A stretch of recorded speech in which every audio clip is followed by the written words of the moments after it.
आपको याद होगा 2020 का किसान आंदोलन, वो जिसमें लाखों किसानों ने दिल्ली की सीमाओं पर डेरा डाल दिया था। सरकार ने वादा किया था कि उनकी मांगें मानी जाएंगी, लेकिन अब 2025 में वही किसान फिर सड़कों पर है। तो सवाल यह है, इतने सालों बाद भी किसान क्यों नाराज है? शुरुआत करते हैं बेसिक से।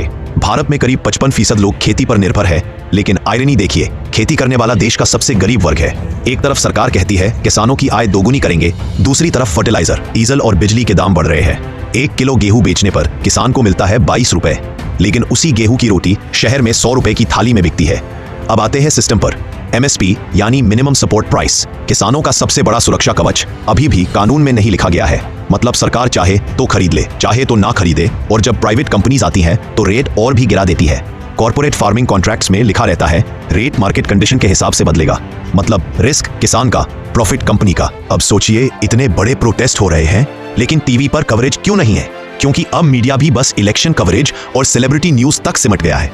फार्मर इश्यूज TRP नहीं लाते, और जो आवाज उठाता है उसे एंटी नेशनल कहकर चुप करा दिया जाता है। किसान आंदोलन देश की रीढ़ की हकीकत दिखाता है। हम फैंसी शहरों में बैठकर मोबाइल से सपोर्ट फार्मर्स लिख देते हैं, लेकिन ग्राउंड रियलिटी ये है, अगर किसान की हालत नहीं सुधरी तो आने वाले समय में फूड सिक्योरिटी सिर्फ किताबों में रह जाएगी।